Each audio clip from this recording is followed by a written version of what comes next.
I think we are live on YouTube now. Okay, yes, I just saw the information. Is the Facebook my WhatsApp? The one that will give me authentication for the Facebook to go live is not on my phone, and I don't want to Okay. delete a part. Am I,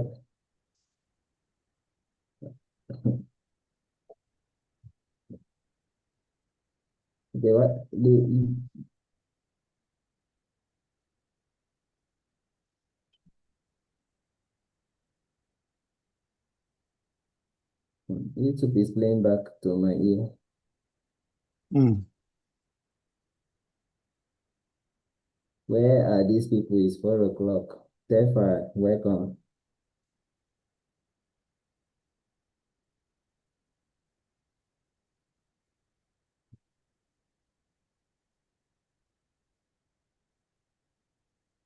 Tefa, welcome. Unmute yourself.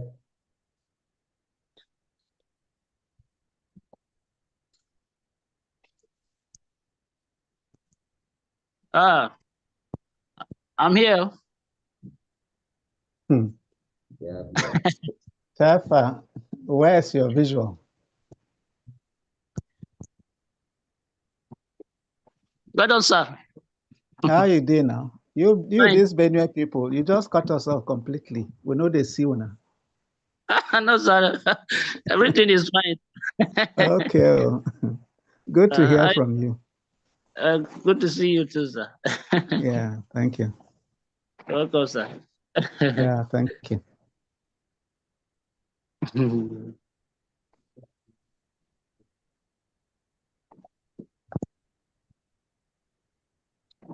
My cup is suddenly messing up. And I just changed the cup. So we are waiting for others to come up so we can start. If we are Yeah, up to 10, we can go on it's before all right. others. Okay, no problem. Where are your people that registered from Benue? Okay. Hamza.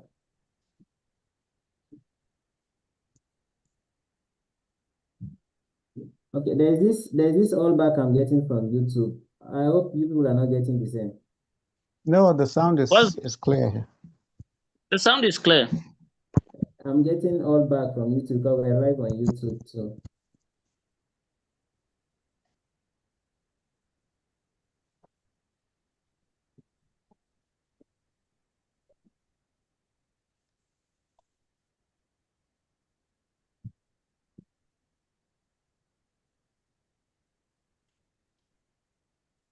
Yeah, Mr. Hamza, Ali Usman, welcome.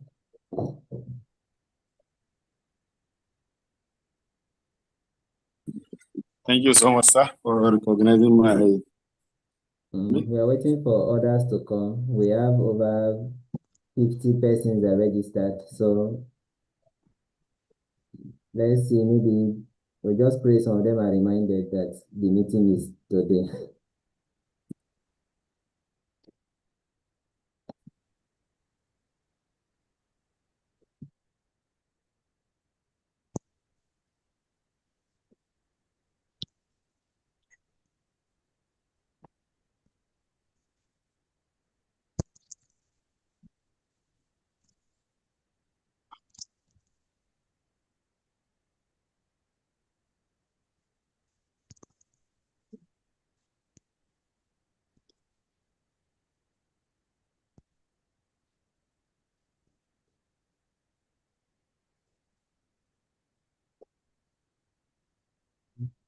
Let's give them like more 6 minutes to see how many people that will join. Right. We're expecting more people to join. All right.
Okay, I said we have more people joining. So once it's 4:10, I think we'll start. Whoever is interested will join us from there because this meeting is expected to end at least 6 o'clock. We will not exceed that time. So, we have two speakers that will be speaking. The first speaker will start by 4:10. Then after that, we will now take question and answer. So if you have any question, you jot down. You can ask your questions when he's done with the lecture. After that question and answer, then we'll now move to the second speakers once he's able to join us because he's on transit right now. So once he gets a good place, he's going to join us.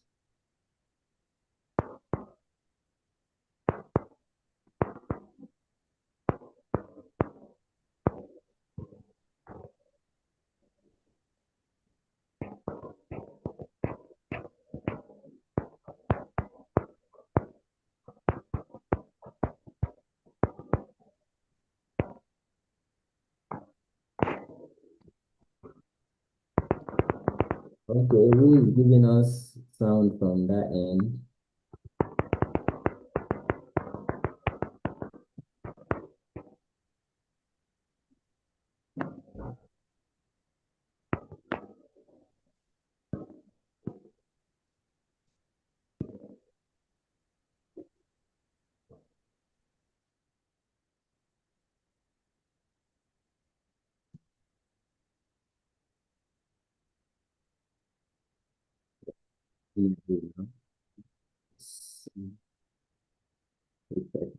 More two persons, we're about to go.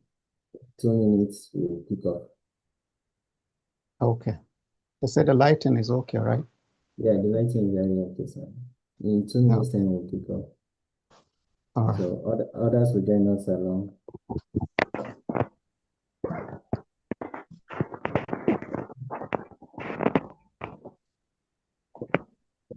Politicians.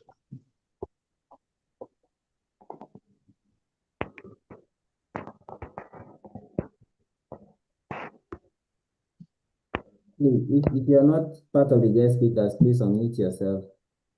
When it's time for question and answer, we'll ask you to unmute. I don't want to unmute everybody for now.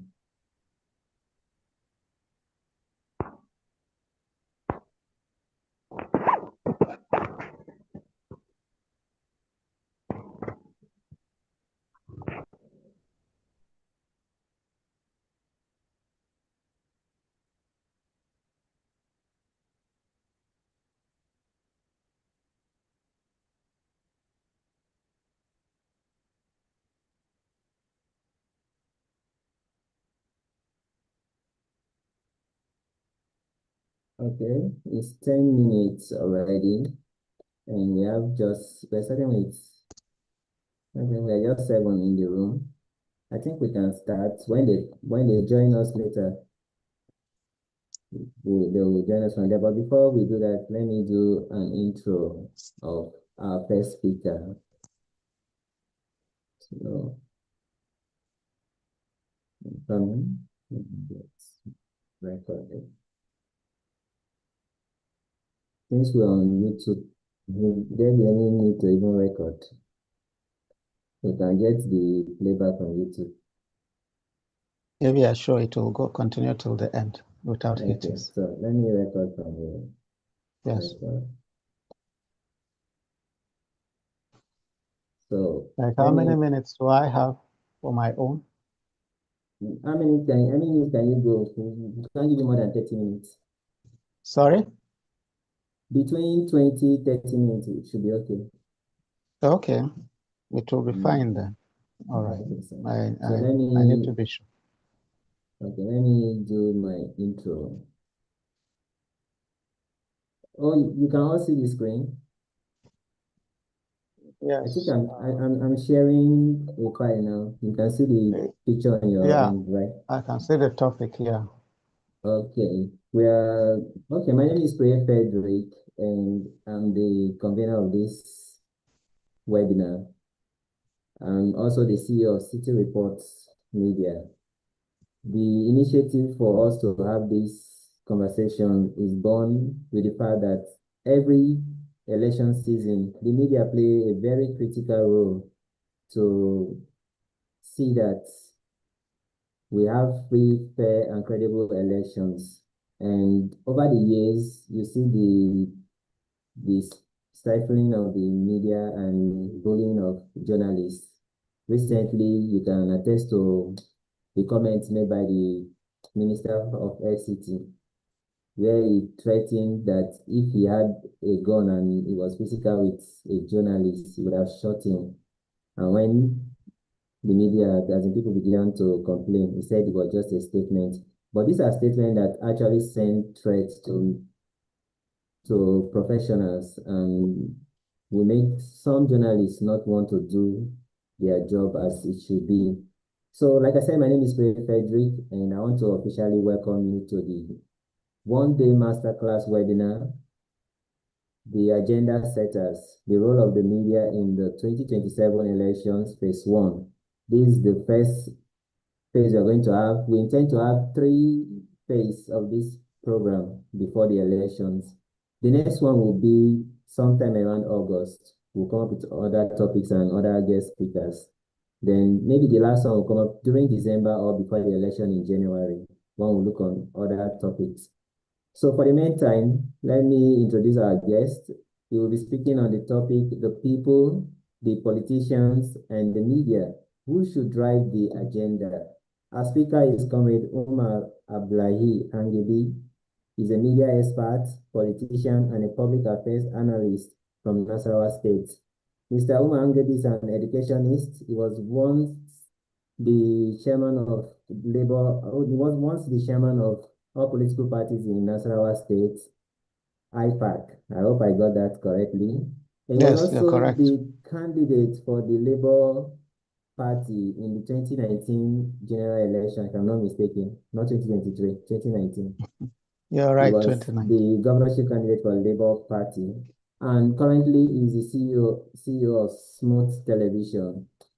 Sir, we are glad to have you. Let me not forget, he's an educationist, like I said, a former lecturer of NT Television College, all the way in Jos Plateau State. If you're not too busy, I want you from your end to join me to welcome Comrade Umar Angebi Abdullahi for joining us, and he's our first speaker. Thank you for joining us, sir. Thank you, Pray. Okay, you have the floor now. Okay, thank you so much. Thank you so much. First of all, I feel greatly honored to be chosen among a large society of people, some who are far more knowledgeable, to speak on this forum. To the other participants, I greet you all. Without wasting much time, looking at the topic, the people, the politicians, and the media, who should drive the agenda.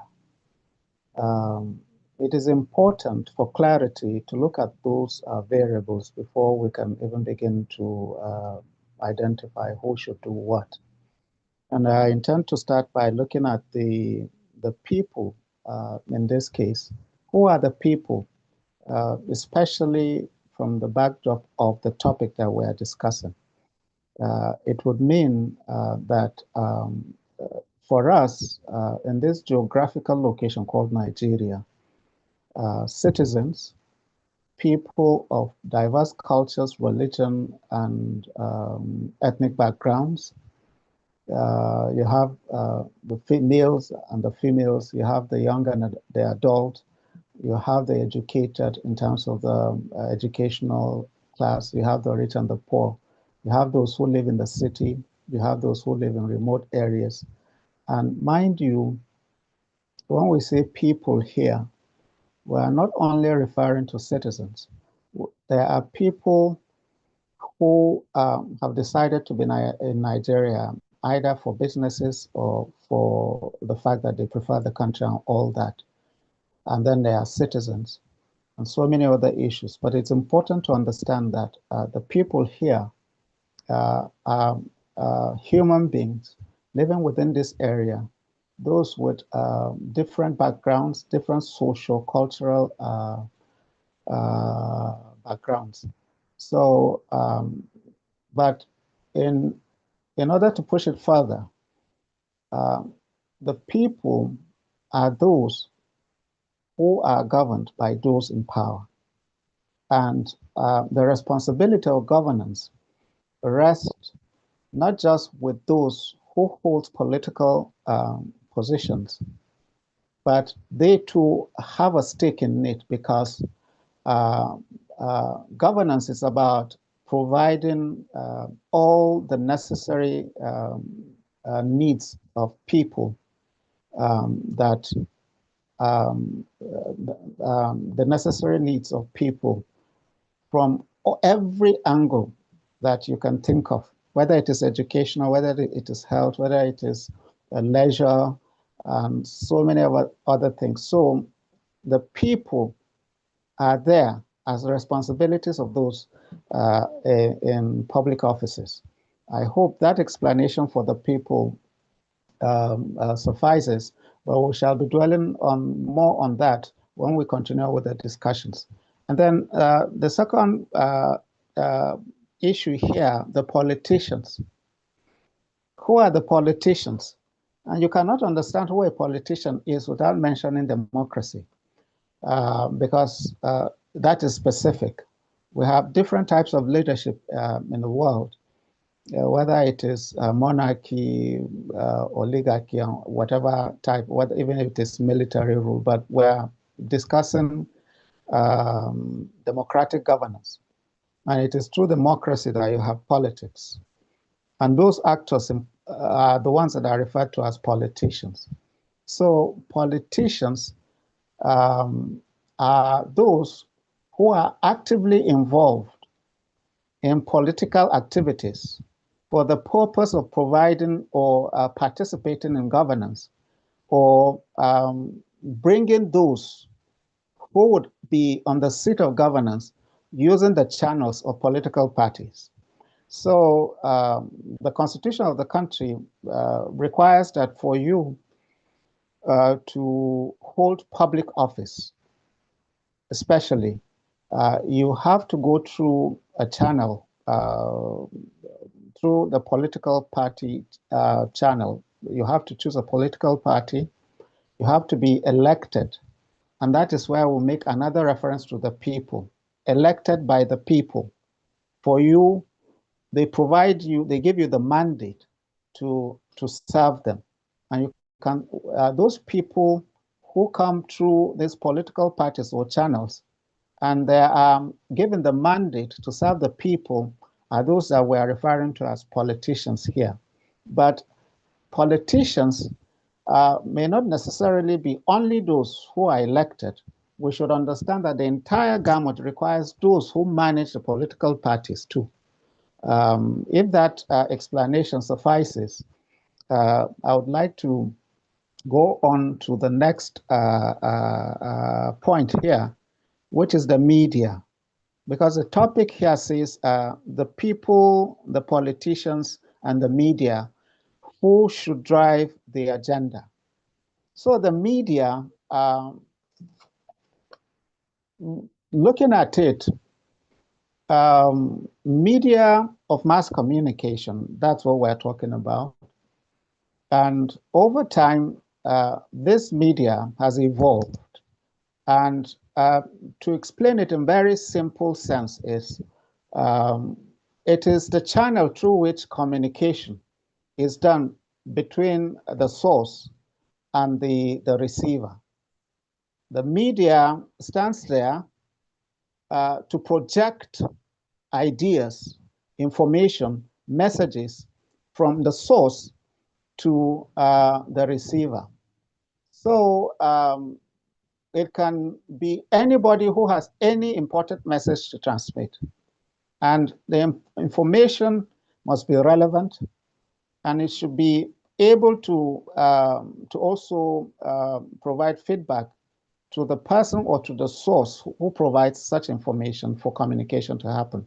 So media, in simple terms, refer to either the channels that we use either by print or by electronics. And when we talk about the print, we're talking about the newspapers, the magazines, and letterheads, and all those things that you need pen and paper to put together, to put the message there. But over time, print also has evolved to the extent that if you are just looking at it, limiting it to just the newspaper stands and all that, you have limited the concept. Print here goes as far as even those billboards you see on the streets. When people post the posters, handbills, all those things, what we are talking about as the media of print now. And we need to get that right. And print has also delved into the electronics, but we shall look at that first. Let us not just jumble things up.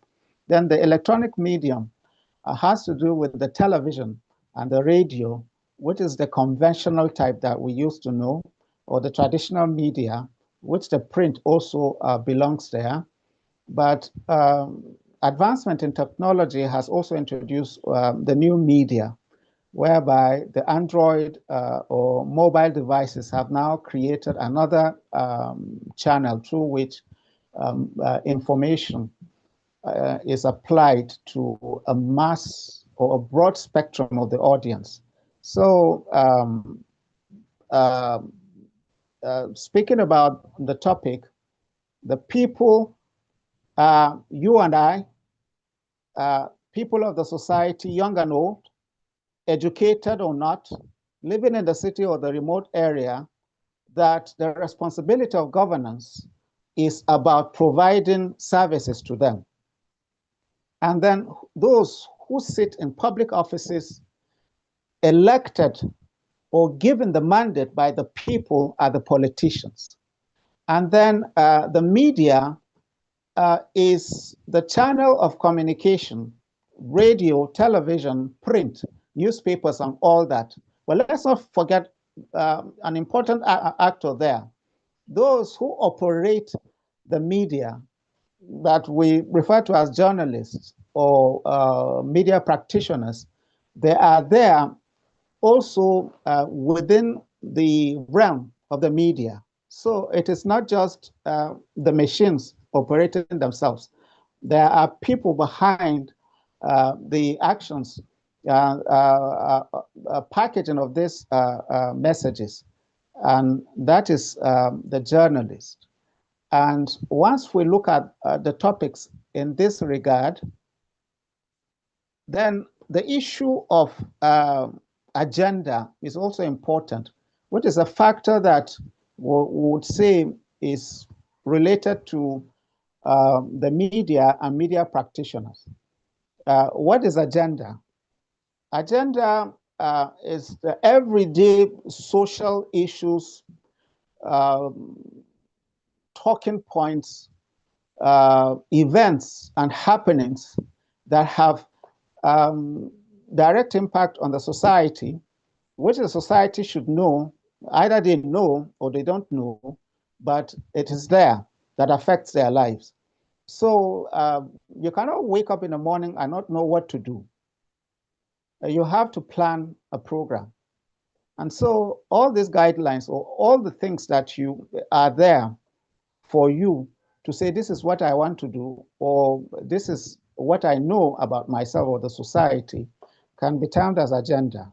But as far as the media is concerned, agenda setting is one critical role that they play. For instance, the press, the newspapers, the journalists, they do that virtually every day.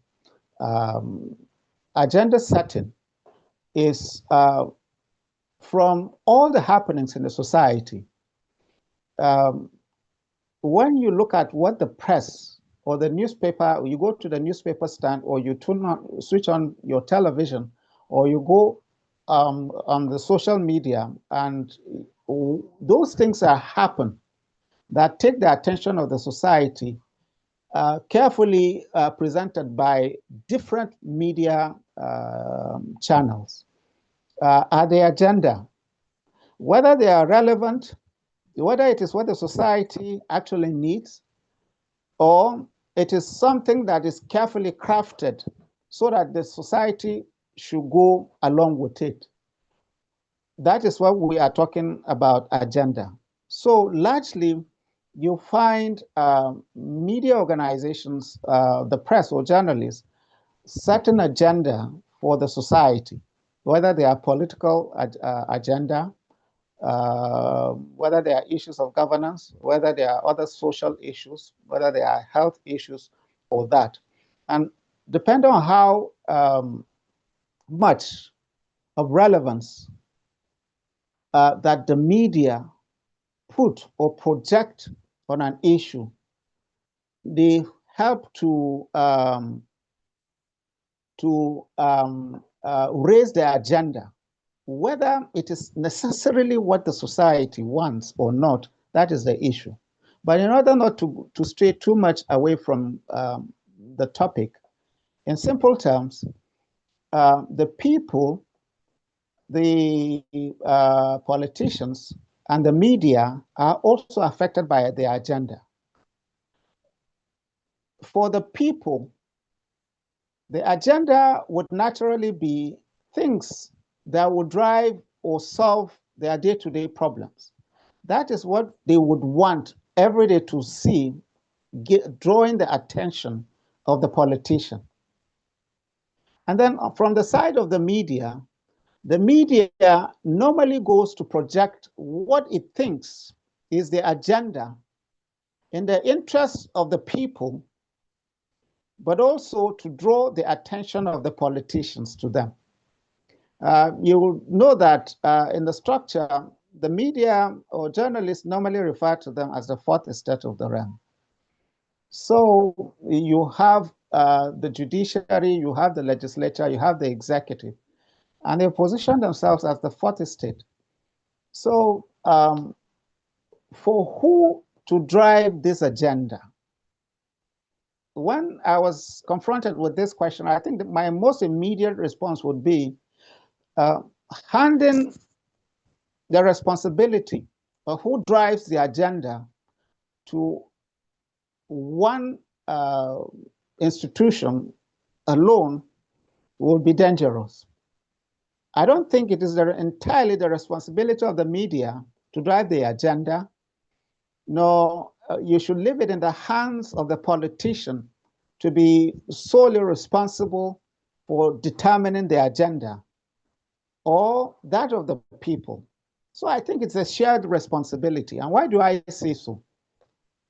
Let's take it from the angle of the media that would normally assume that they are the ones who are responsible for certain agenda. Whether they are for the right reasons or not, we have seen over time that our press or journalism, particularly in our country, have been so engaged with conference room reporting, what we call armchair reporting, or in simple terms, always bombarding us with what government is doing, what the governor was here today, the governor is traveling tomorrow, the president is here, all that. And it has been argued that if the press or journalists devote a majority of their time only like in a one-way traffic, reporting issues only within the government cycle and ignoring what the society feels, or engaging with them to also hear from their side what the issues are or what the agenda should be, then there's a problem. So there has been that issue all along, that most of the times what the press reports does not or may not necessarily be what the public or the people needs are. So the press needs to engage, needs to do what some media refer to as human angles a lot of the time. Let them gauge what the society, what the people really need, so that they project it to the government or the politician. And then coming to the side of the politician, it would assume that the politician feels he is the one who drives the policies and the programs, and he is within the environment whereby he understands the situation better than the people. So as such, he should be, or the politician should be the one that tells the public or the people what is right or what the agenda is.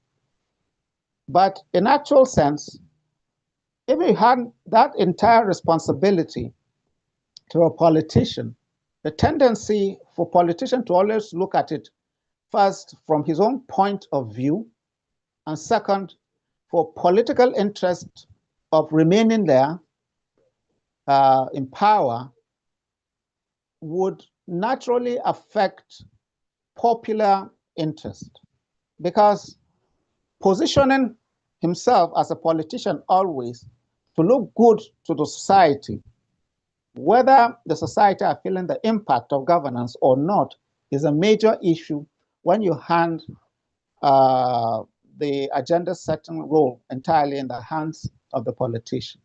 We have seen cases in the past, even currently, and even in your opening statements, where you have drawn the point that the journalists have been in the line of fire for trying to play their role as the watchdog of the society. So it will tell you that over time, the politician trying to protect his political interest may sometimes be at loggerheads with the media that is trying to do the right thing by beaming the light of good governance to the public. So now, where does the public stand here? Does the public, or should the public, drive the agenda in this case if we are not comfortable with leaving it entirely in the hands of the politician, nor the hands of the media? And I think the populace or the people have a responsibility too to join in the agenda setting, because governance is largely about them. And they need to, in setting up the agenda, to give the true expressions of their feelings and what they feel should be done by the politician in order to better or improve their livelihoods, which is primarily the responsibility or the reason why one should be in governance in the first place. Do I continue? Do I continue? Yeah, go on, sir. All right. So now we go further in looking at the media, since we say the media is the agenda setter. And why is the media so relevant? And why is it so influential that it is able to set agenda? In the past, in the beginning of the evolution of the media, there's this belief that the media is so powerful, so strong that when it sets agenda, so in this principle of the bullet theory or the hypodermic syringe theory of mass communication, that whatever the media presents as message or information, the society automatically takes it to be the absolute truth or that. But over time, the society has also evolved to the extent that there's this concept of selection, that people just don't watch the media and assume that everything that the media gives is the truth and the entire truth about the matter.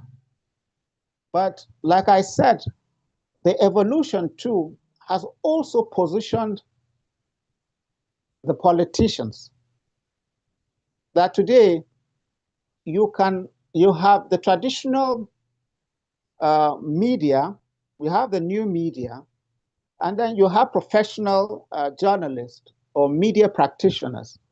And then you have citizen journalism, that the mobile devices today has given them the powers to power their cameras, their Android phones, and begin to generate messages of public importance and as well as political significance. So, be that as it may, you also find the intrusion of the public as well as a politician playing the role of the media. Just as you have quacks, just as you have other people engaging in the role playing or the agenda setting that the media is doing. So it creates a scenario here in terms of agenda setting. Now is not an exclusive preserve of the media or the professional media practitioners. As such, you find in the three variables, you find from the people, they have also positioned themselves in setting their own agenda, whether for the right or wrong reasons, as citizens, in the concept of citizen journalism. You also have from politicians that they have also recruited those with either the backgrounds in media, especially those young people, to handle a lot of these social media aspects of their activities, that they too have become relevant in setting agenda from the side of the politician.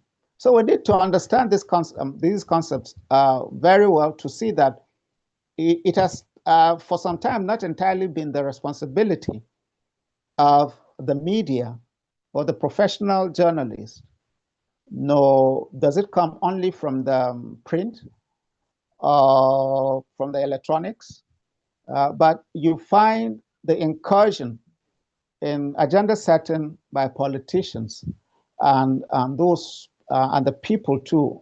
And that is what really makes this topic very, very thought-provoking and relevant, in the sense that we may tend to be living in that old, with the old thoughts that traditionally the media sets the agenda. It doesn't happen anymore. We have seen a lot of agenda setters now in the public space, coming from either the media or from the politicians or the people or the citizens. So I think the role should be balanced, in the sense that the people need to actually express their true desires of what politicians should do to them, and should find it important to reach out to the media too in doing so. And the press or the media needs to gauge the atmosphere to always report the true situation of what the governance is about, whether what the public officer is saying. I may need to be more practical here. If, for instance, take the issues of budgeting from one budget cycle to the other. If so amount was budgeted last year to this year, how much of tracking has the press done? How much do the citizens or the people know about what was budgeted for? Is the politician abiding by the budgetary rules and provisions? Have they actually provided those things they say they would provide? But those examples I've set about each one setting its own agenda, you would realize that if the media, when I say the media now, the traditional structure that is there, if they don't track this budget issue and they leave it entirely to the hands of the politician, using those who handle their media space to say, the governor or the president or the local government chairman has done this, has done that, and you know how effective they are because of they have these tools at their disposal, and they are also funded to do what they are doing in order to project the image that the politician requires. So you see, the media has an important role to check those activities or check the politicians in that regard, because the population there, or the people, may not entirely know exactly what is going on. But on their own part, as a people, the budget in its first place should have come up because they have expressed their desires for what should be done to the politician. The politician should know, the people need bridges here, they need schools there, they need issues to deal with security there. And the politician cannot just sit in his office and assume that the people would like this, would like that, will not like this, which is in effect drawing the agenda from his own side as a politician. So you see, as far as I'm concerned, setting the agenda is a role that shouldn't be left entirely in the hands of any of the three, but it should be a shared responsibility. Thank you. Wow, thank you very much, sir. That's a very insightful lecture coming from an educationist, always an educationist. And coming with the background that you have the media knowledge, you have the political experience, and of course you are part of the people. So there's no one that will be in a better position to do justice to this than yourself. Thank you very much for this presentation. So at this point, I'll open the floor for those that would like to ask one or two questions. And so far, I think we have like 3 major people from maybe the media aspects, because others may be from other fields. We're expecting more than this attendance. I don't know where the challenge is coming from. If it's network or they didn't get the link we sent, because we sent link to everybody. So I don't know how come majority of our guests, those that are registered, are not part of this meeting. So please, if you have any question, you can ask from what you've heard so far, the role of the media, and who should take responsibility. If you agree with, should I say Prof? Comrade. So you can unmute yourself. If you want to ask a question, please, you can ask a question. Mr. Tefa, you have a question? or contribution. Is a webinar, is a master class. So he has given his lecture. We can contribute. Yes, all right. Thank you very much. My name is Stefan Naswem. I thank Oga very much, Mr. Angibe, for the insightful speech on the topic.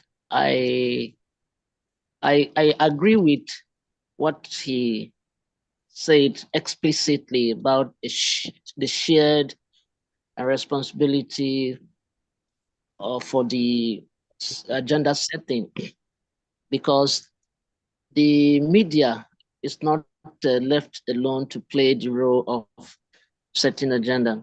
And looking at the coming elections, it means that everybody has a role to play in carrying out the information and activities that would enhance a kind of effective elections.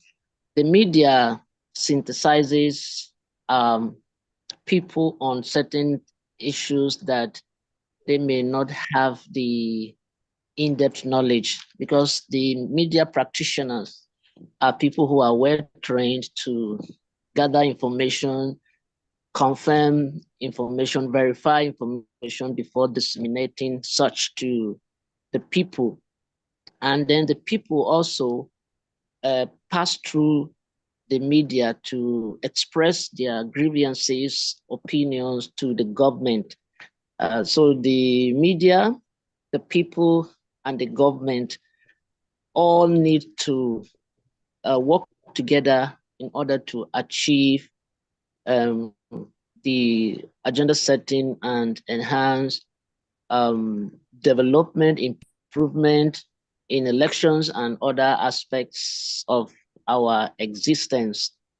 So I agree with what he has said, and I believe that if there is a collective effort, a contribution, our system will be more accommodating, and there will be significant improvement.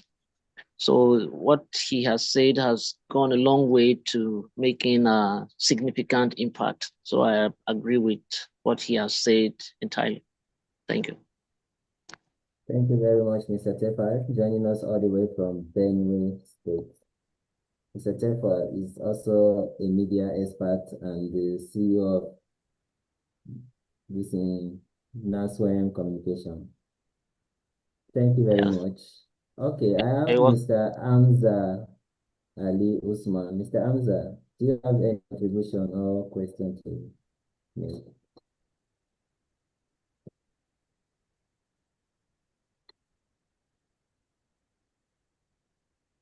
Hello, Mr. Hamza, if you can hear me, you can unmute yourself.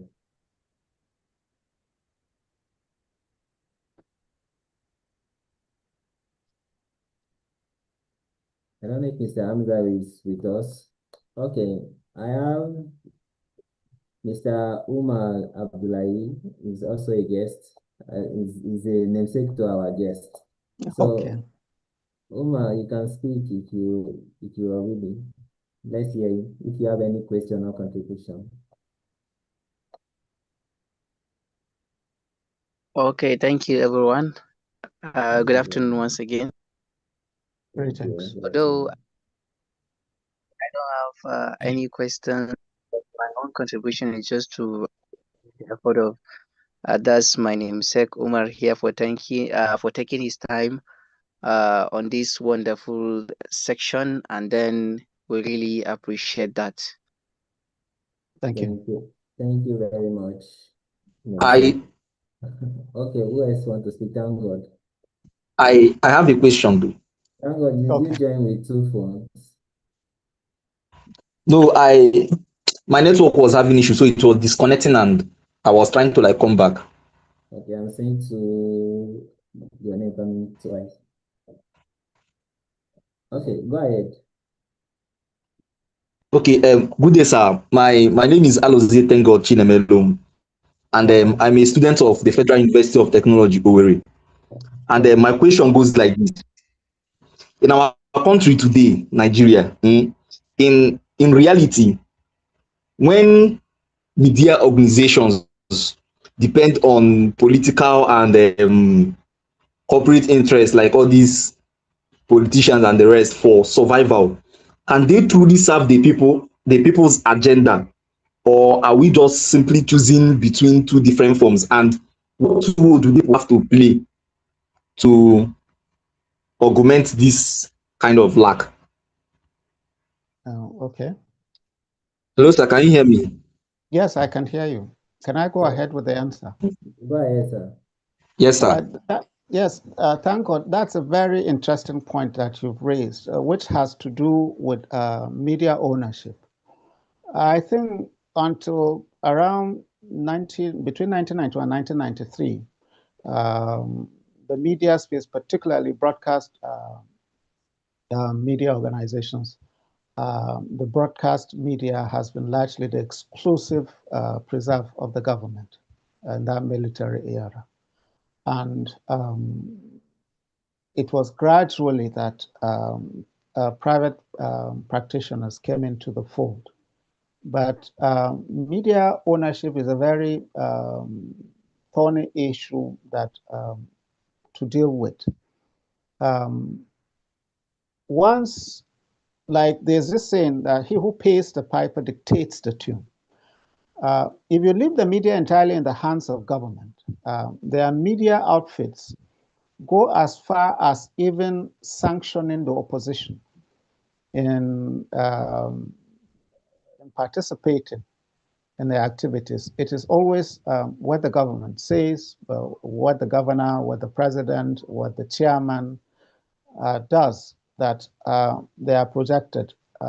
And most of the times, it has created a scenario too in the people, based on this topic we are discussing, this concept of selective exposure principles of the communication. People desire, or people go access a government medium, whether for the reasons that, oh, it is our government, it is our party. And so most of the times, those who are favorably disposed to the government or within the government cycle, they are the people, normally tune in there.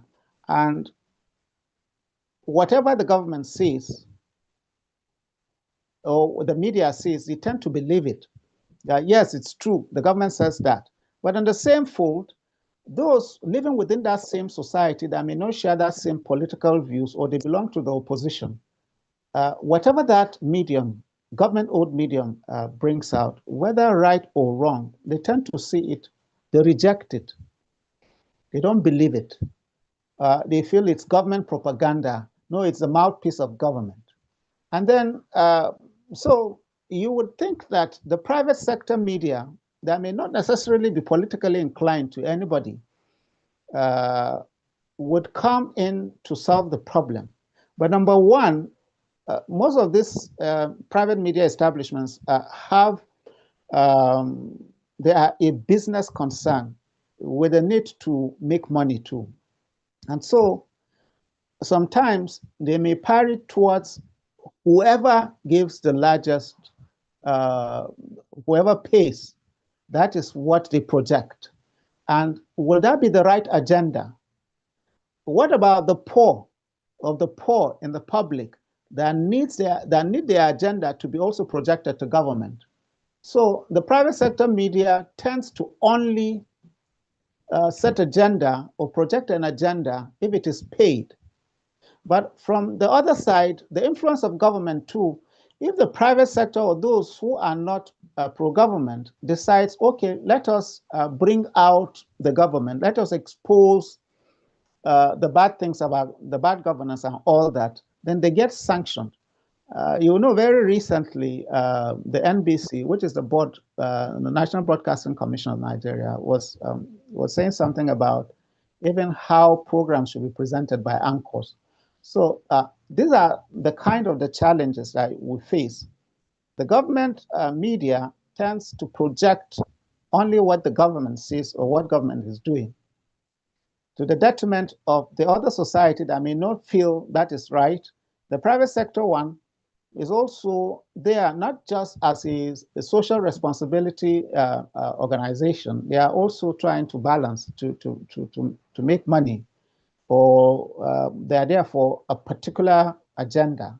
So they may not entirely be there for the public or the people. So these are some of the challenges in terms of media ownership that we have. And it's a very interesting question you've raised, actually. Thank you.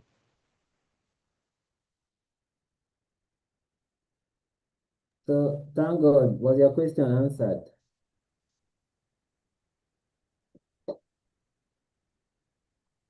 Hello, thank God, was your question answered? I would also like to add, okay, what role do we, the people, have to,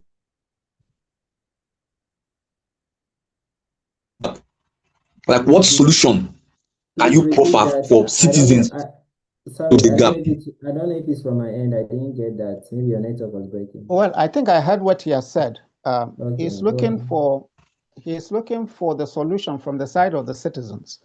That what should the citizens do in this regard? Well, I think the citizens are already doing it, but unfortunately, like I was mentioning, that today young people who have access to Android phones have become willing tools to politicians, that they project their benefactors, whether for the right or the wrong reasons, to the detriment of even the public or the people. So that is the challenge.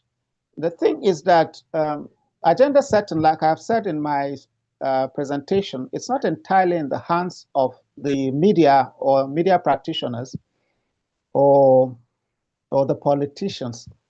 And the public, people too at home, like can just power their Android phones and begin to communicate their agenda.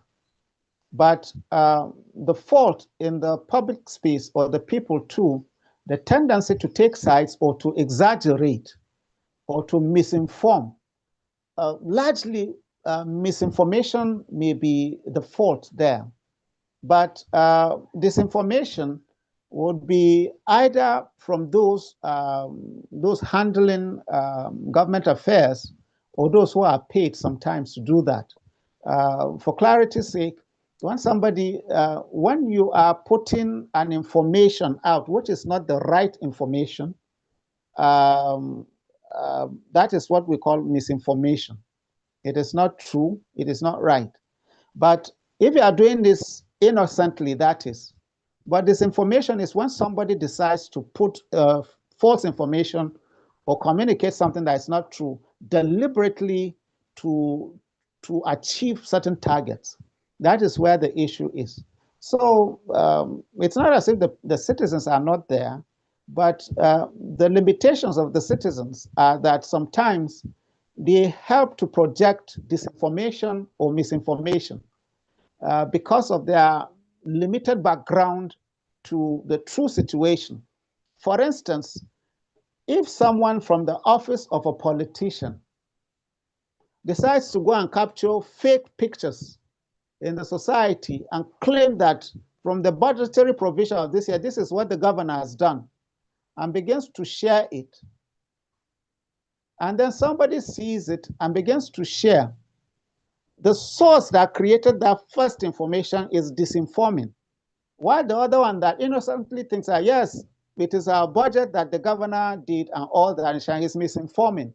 So you see, there's a challenge there too, and the limitation to what the society or the people can do. It is still necessary for the professional media to come in and to collaborate with the public, to always call out those fake or false or misinformed scenarios that may come out from there. And those from the side of the politicians should try as much as possible to provide the true scenario of things. But the younger generations who are either for employment purposes or for relevance sake that are doing these things, they should also realize that the issue of governance is a very serious affair that affects the people, and it has the capacity or the potential to change your situation if you are doing the right thing in projecting the right agenda. Thank you very much, sir. Any other person with question before I start asking some questions too?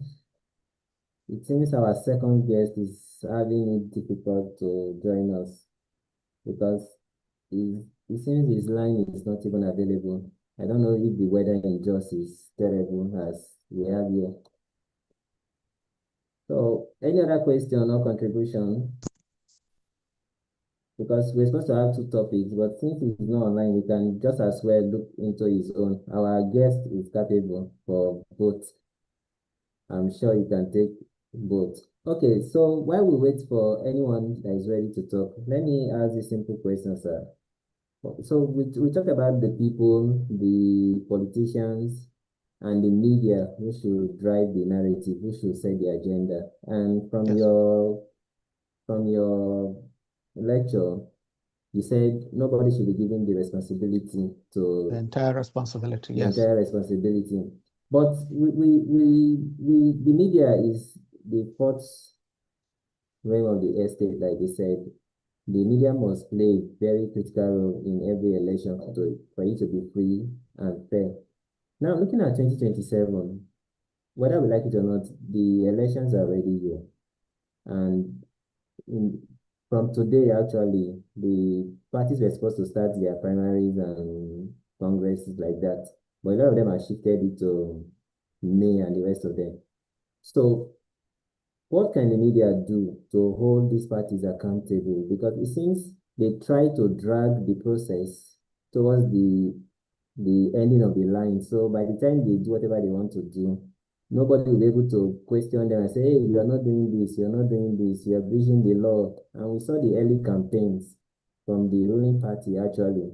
So what can the media actually do? You made a statement that he who pays dictate the tones. And yes. Majority of the media houses we have today are owned by politicians. So how do we set the agenda as the media? How can the media set its own agenda, since the responsibility cannot be for only one body? But how can the media help in the 2027 election? Well, you see, we just give a surface explanation or definition what the media is, given the topic at hand. But if we were to go broader, would see that you should also consider other actors in the media space. The media is not entirely those who operate as media organizations within Nigeria with citizenship rights. You have international media space that sort of create the balance, whether for the right or wrong reasons, or for their own interest.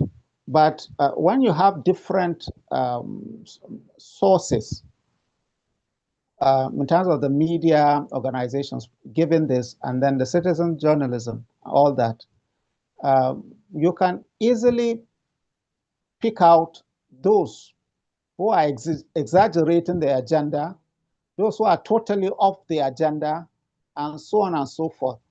But given what you've asked, like the primaries I are talking about, it is not the decision of the political parties to decide what day or date they will do it. They would shift the goalpost within a time frame that has already been captured in the Electoral Act for 2026 and the guidelines provided by the electoral umpire, INEC, which says that if you are doing your primaries, you are given between April 23rd and the 30th of May to do that. So there's nothing wrong in the political parties deciding to do their primaries on the very first day, 23rd of April, which has passed last Thursday, or to shift it to next week, or to shift, but they cannot shift it beyond 30th of May. That is that. But where does the media comes in here? Is to educate the people at any particular time that your political party or this political party or that is coming for primaries, this and this and this are the things that you are supposed to be doing as citizens. The security should know, the people should know, and you know it's a party affairs. It's a primaries, for instance. If it is for the ruling party, you have to be a card-carrying member within a particular space to go and pick from the number of aspirants who should be the candidate. It's not an open thing. So the media is there to give updates, frequent updates, engaging the people, letting them know the activity, because I can dare to say that if you go to the street and you ask a number of the people, the citizens, what is currently going on, some of them don't even know what is happening in terms of the political space. They don't know that it's a period for primaries and all that. So if you leave that agenda entirely in the hands of the politicians, they may look at the scenario and say, if we broadcast this information largely to the public, it may not suit the purpose of those of us who are in power. So they can limit the information based on what they want, right? So the citizens have a responsibility to know at each point of the time what is going on in the political space, what the politicians are planning, what they are doing, and the media needs to engage by telling the people what is happening. And if they have the information wrongly, they should clear it.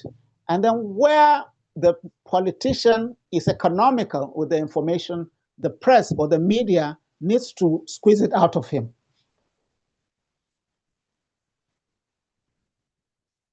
I hope that answers the question. Yeah, thank you very much, sir. Any contribution or questions, then we move to the next topic. We're not going to spend up to an hour because our guests, I'm sure, may not join us. So in the next 30 minutes, we'll be rounding up the conversation. But since we already put that in the topic, we will not discuss it, but we'll ask questions. And like I said, my guest is capable to answer any question we can throw at him. So do we have any contribution or question before we go to the next conversation? Anybody?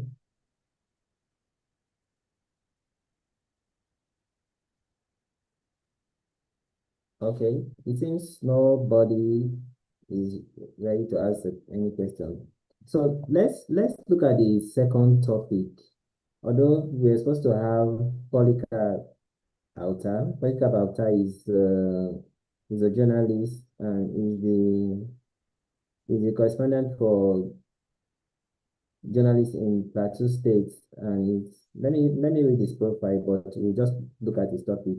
Polycarp Auta is a chief correspondent editor with the News Agency of Nigeria, NAN. He is also the chairman correspondence chapel in Plateau State. Yeah, he's correspondent in Plateau State. I'm trying to do something. Then he has put in over decades in media practice, particularly reporting, editing, and analyzing public issues, both local and international. He is a public speaker. He holds a BSc in political science, BSc in public policy and administration, ND and HND in mass communication. Respectively, he loves meeting people, driving, and listening to gospel music.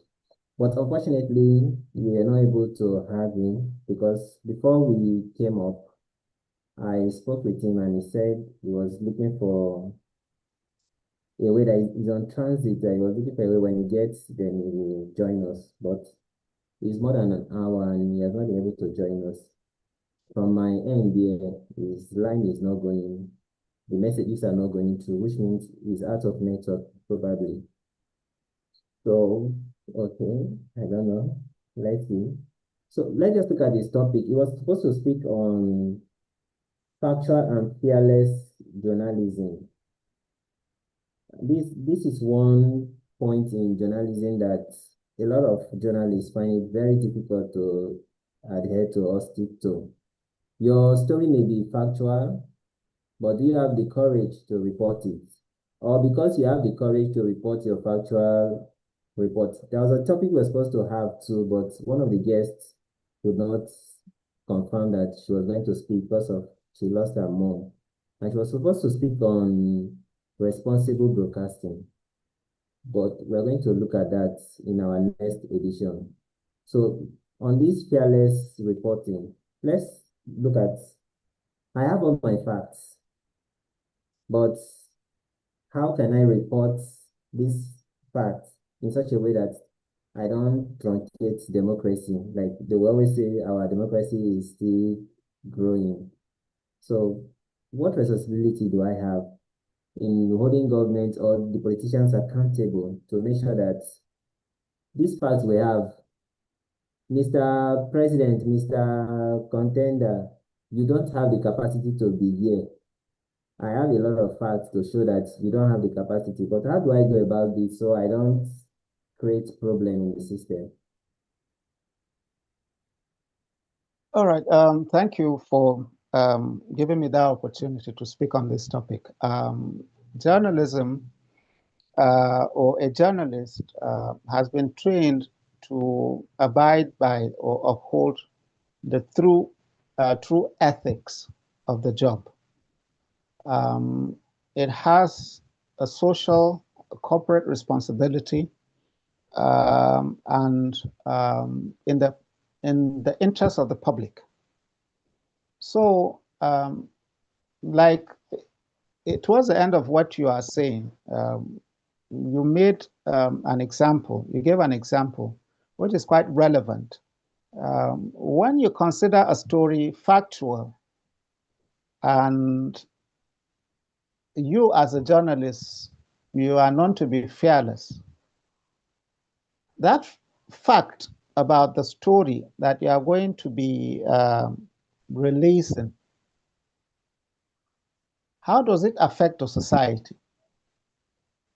And now, interestingly, let's use the scenario in Plateau, for instance, with regards to the issue of security, and then the role that the journalists should play. Now, you as a reporter, you happen to be at a location, and there's skirmishes between two individuals, and by appearance, you assume one is a Christian and one is a Muslim, and one strikes the other dead. You have witnessed it as a journalist, and there are facts. You have them both in camera, still and video. So, should you project that information, that happening? That is a question that we should ask ourselves. There are a number of fronts that a journalist can act. One, sensationalism. I was the first to witness this. So I want to be, or my media organization wants to be the first to bring this to public knowledge. Yes, you could do that. And secondly, okay, to call out bad governance. Government is not responsible for security in our society. Yes, you could do that. You have not broken the law. But what are the consequences or the implication of what you are going to be releasing to the public? What repercussions or a fallback, I mean, how would the society react to that piece of information is what should be how we should understand the delicateness of trying to play the right journalist and the fearless journalist. So the responsibility or ethical responsibility there is, you should ask yourself how much of this would help the society if you release it, or if you decide to hide it, because we're looking at it from the face of security now. What if you have access to a document that someone you know closely in government has embezzled so large amount of money? There will be a public outcry if you release it. And so what do you do with it? Because it's your friend, you're not going to release that. Or because it's your relative or a blood brother. Where is the question of your role as a journalist? Because here we're talking about factual and fearless, but what about the honesty? So in the media or in news reporting particularly, the concept of gatekeeping is there.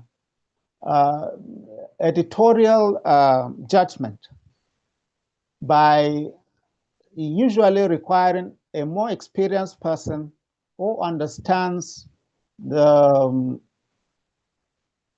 political atmosphere, the social scenario, and all that, to be given the responsibility that every news that comes to his desk, he sits or she sits and weigh the importance and relevance of such news item before they are released to the public.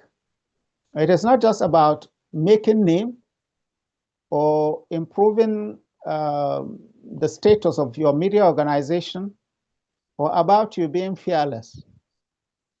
But it's about the entire stability and unity of the country. Because in politics today, the political space is driven not by those traditional ideologies of whether one is tilted to the far right, the center left, center right, or the far left. But our emotions are swayed largely on the principles of this guy is my religion, this guy is from my region, this guy is from my ethnic place or that. And that affects, or that is where how it affects how our journalism operates here, because there are certain news items that you would bring to the public on a national scale that can set a region against the other. For instance, a journalist or a reporter who discovers, okay, a truck carrying herdsmen and their cattle towards to the east, somewhere around 9th mile. It swerves and enters the bush, and there's an accident. And just for sensationalism or for deliberate issue to create tension, you go there and you take the picture and see this was caused by someone from the east destroying the goods and lives of the people from the north. So how ethical is that? Then suppose that it was actually a sabotage done by somebody from there. What moral right or authority do you feel that it should be reported and reported in that pure, unadulterated form? So where will you place a journalist? As he who upholds righteousness and for the peace and progress of the society, or he is the instigator who comes in, well, to bring the facts to the society irrespective of what consequences it draws.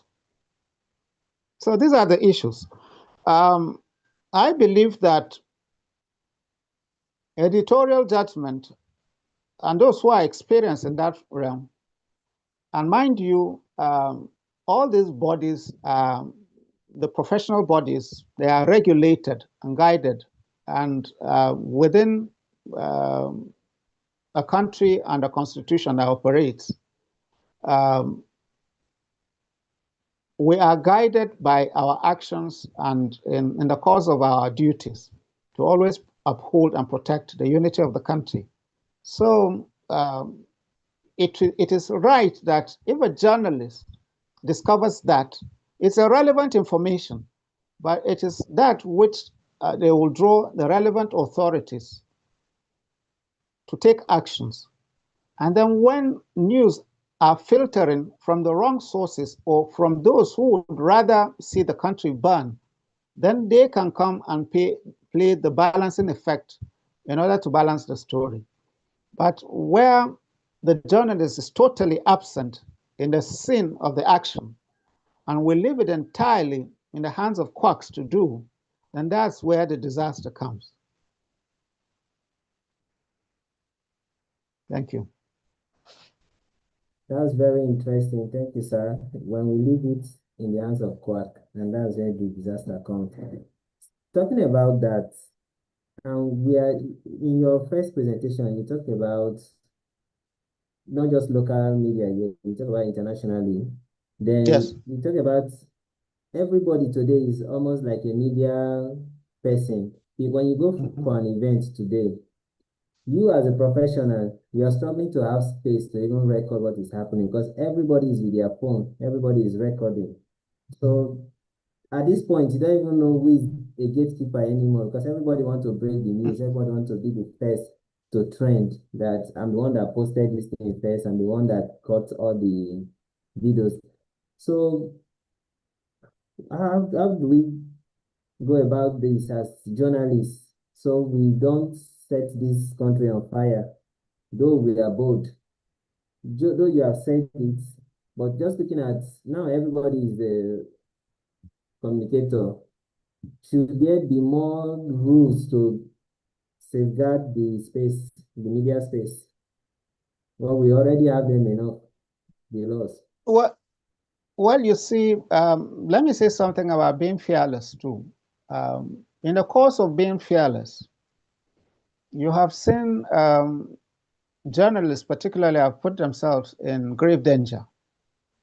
The fearlessness should be with some amount of reasoning and caution too. Because if you put yourself at risk and eventually you are affected, either you suffer physical injury or you lose your lives, you will easily be replaced and forgotten. So there should be some measure of caution that you have to put there in order to safeguard your life as a journalist. Talking about that, allow me to digress a bit. You see the kind of crisis, like last year, the last 2 years and this, journalists, both local, especially at the international realm, a number of them have lost their lives in the course of duty because of the rising war situation that we're seeing, that the journalist is not protected at all. Even with those, what do I say, those provisions for the charter that protects them, all those standards that are made there to identify them, to protect them, they are being ignored in the battlefield. And because the media organizations that put them there would always want to beat their chest and say, we are bringing this information to you, irrespective of the danger there. It is also something that we need to ask the question, whether such situations that the warlords and those fighting this don't recognize the relevance or the importance of the press, or they tend to think that the press belongs to one side, that we should actually send the journalists to such field is a big question that we need to ask and provide answers to. But coming to the question that you're asking, with the proliferation now, and everybody has become a journalist overnight, without you knowing or almost overshadowing the trained ones. What happens? Well, you cannot change that. It's a sign that the time has come. And unfortunately, we will need to also modify our professional conduct to a way what the organization needs to be doing, which they are not doing, unfortunately, is I kept asking myself this question. As a media practitioner, somebody who is trained to manage communication, people and especially politicians don't give you any regards because they feel what you are doing. Some of their boys can do that. They can just point a camera and record anything, and that is where you see the kind of junk that we have in the media space, and that is why you see the heightening of tension in the society, because things are no longer being done professionally, and people tend to underestimate the power of communication. A trained medical personnel, you have to be certified, trained, and qualified to be allowed to operate on a patient. Just like in the legal profession, once they identify somebody who is not a trained lawyer by this, they find a way of dealing with such person. But in the media, everybody is just a journalist. And that is where you find all the crises in the society. So there will need to be more and more regulation in that sector. And then, and even sanctioning by those politicians who don't recognize experience and then the time put in there, and they just put anybody that they feel is either their own or their cronies there to manage sensitive communication issues like journalism. Okay, that's very insightful. You talked about politicians who don't even give regard to professionals again because they feel their boys can use their phone and actually do the job. So who are you, sir? Okay, we have some journalists in the house. We have Michael Olatum Boson. Sorry if I murdered your name, but please, you can speak to us, Michael. If you have any contribution, please, from Splash FM.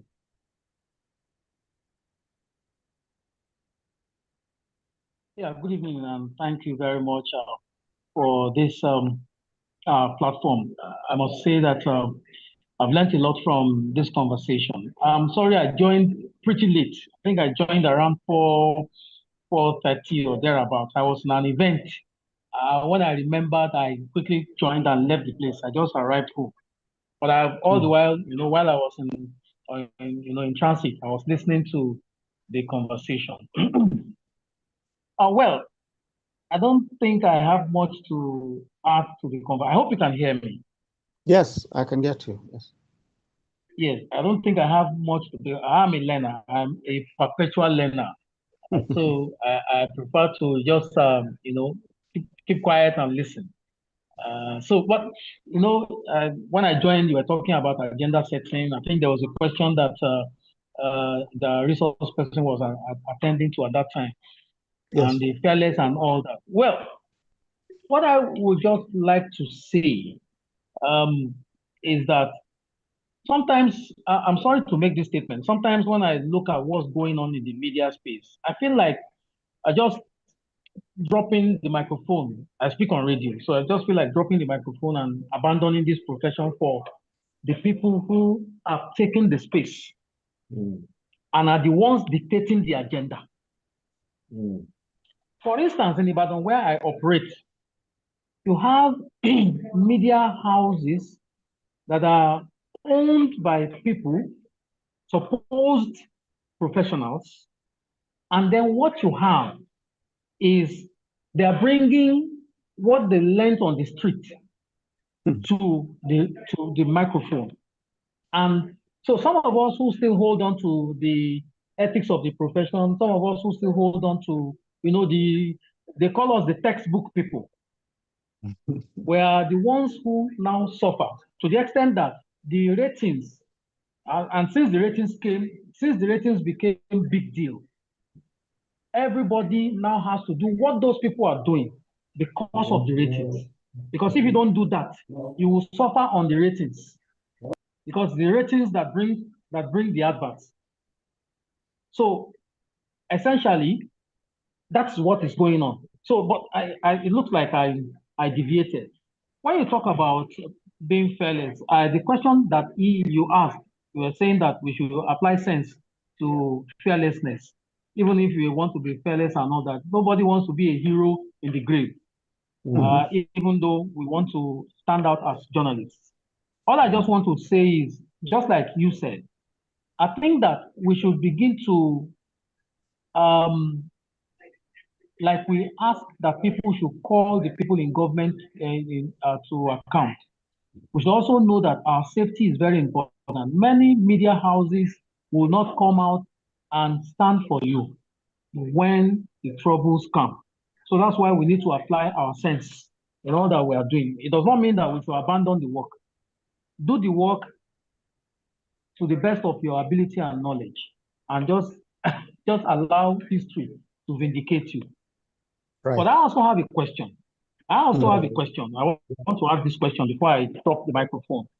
And this is the question.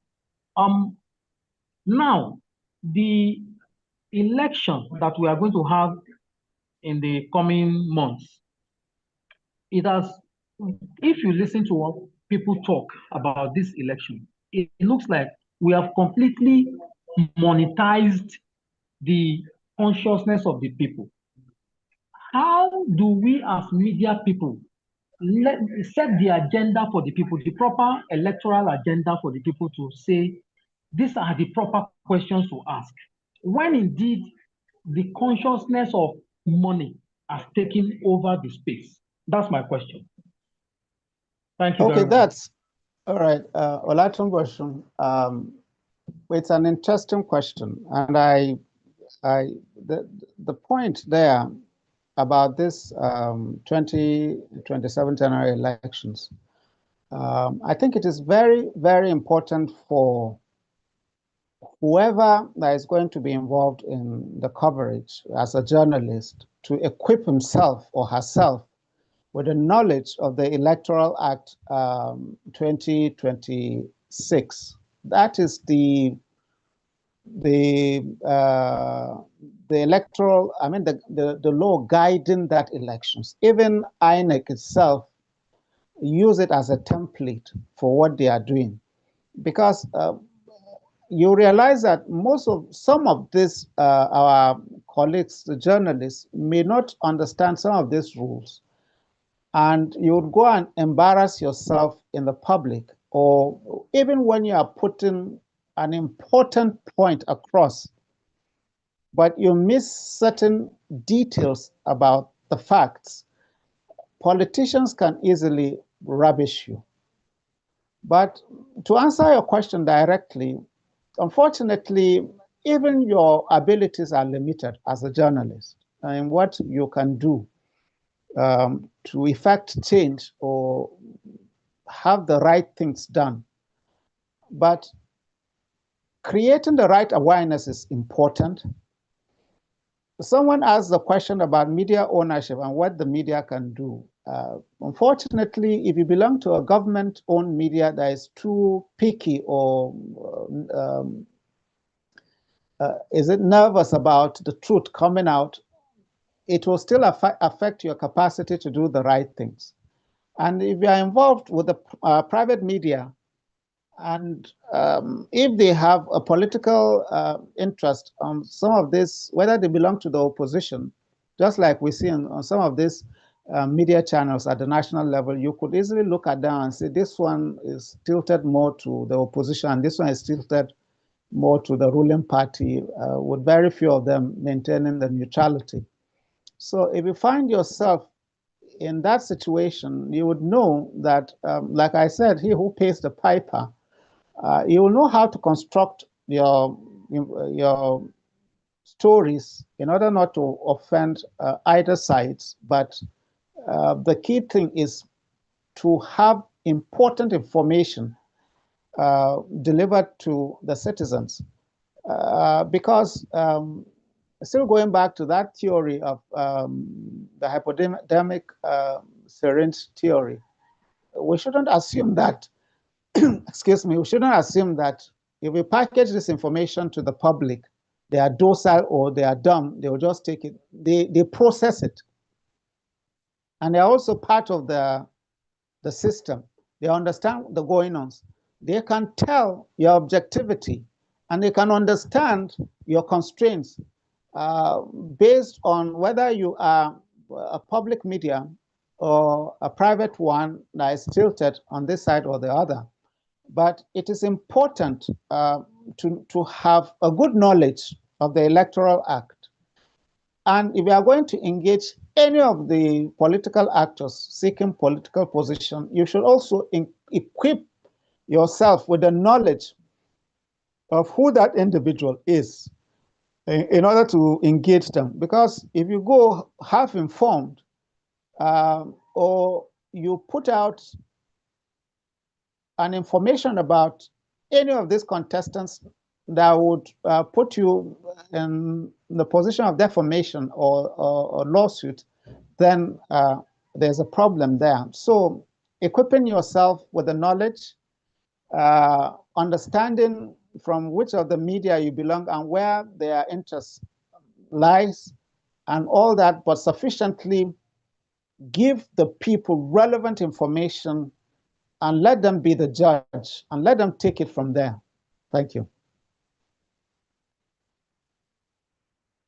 Thank you very much, sir. Michael, I hope your question is a bit answered.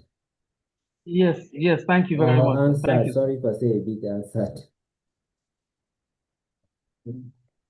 Your question is answered. But Michael, how did you get the link? Did you get the email or what?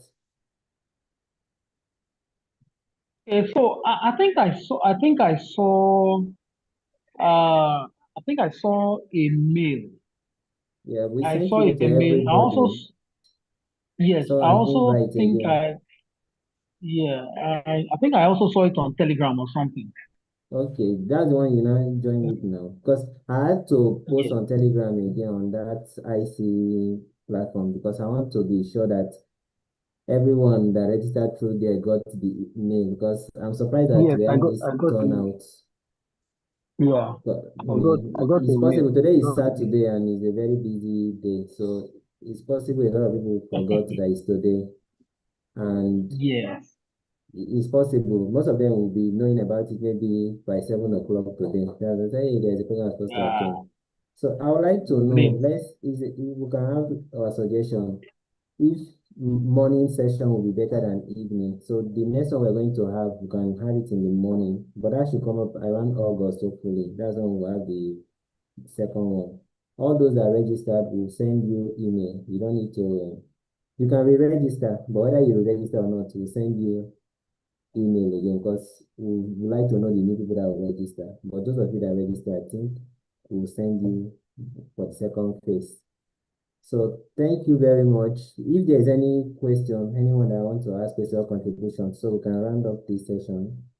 We're supposed to have 2 guests, but our one guest has been able to hold it for us for 2 hours. Thank you very much, sir. You're welcome. So any question, contribution, so we can call it for the day. Then the next edition will come up August. We'll send you all of you mail. Any contribution? Any suggestion?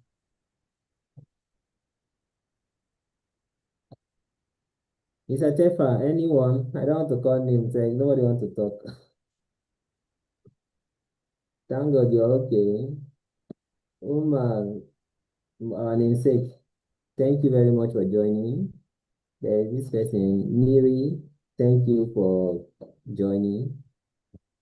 The attendance, I don't want to say is poor. This is like the first one we're having, so it's understandable. And due to the fact that it's on a Saturday, if morning session will be better, maybe we can take morning session, like between 10 to 12 in the morning. Maybe that would help. So without much ado, I want to thank everyone for attending. We sent a mail. If you got that mail and you actually registered for certificate for participation, please, we have the names, but we just want to be sure that, because there are some message we got and there was no name on it. So I want to be sure if you attended, please send the message to that WhatsApp number or the city reports that I attended. Though I have everybody attended here, but to confirm, please do send us if you take for certificates of participation. So I guess my generator is giving me noise here. I hope it's not affecting you. Please, no, it's not.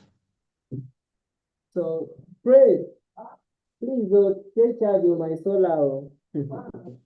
Please, sorry for the stuff. I'm using solar. My gen was giving me problems, so they are here to fix it. So for everybody, thank you for joining. We'll meet again August. Our guest, sir, is a veteran broadcaster. For those of you that don't know him, he was one of the first person to win. Is it 2 or 5 million naira? Who wants to be a millionaire? I'm just leaking your secret, sir. It was 2 million actually. Who wants to be a millionaire? You have to be very intelligent. So it was 2 million. Yes. It was 2 million. Yes. Yeah.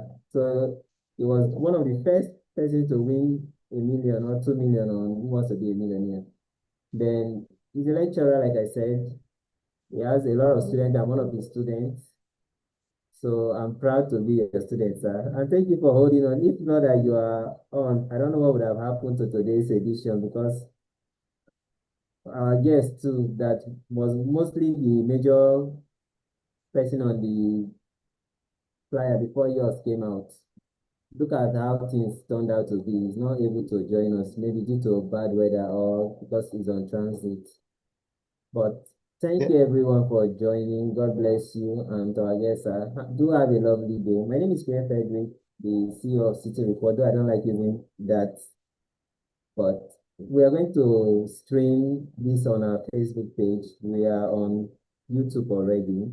So those that did not join us can still view on our YouTube and our Facebook platform. Thank you very much. Please invite your friends. Look at the turnout we have for a mass comm debate that is so interesting. Majority of those on this program are not even mass comm people. What is happening? Like Michael said, the passion is going down and we need to encourage ourselves. So thank you very much, everyone. Do have a lovely day and bye from here. Thank you for having me. Thank you, sir.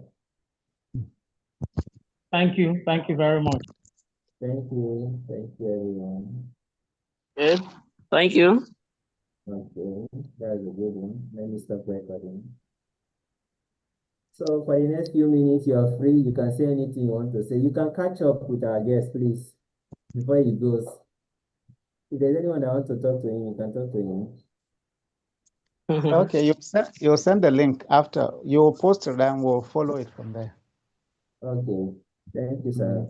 Thank you for having me. You have a lovely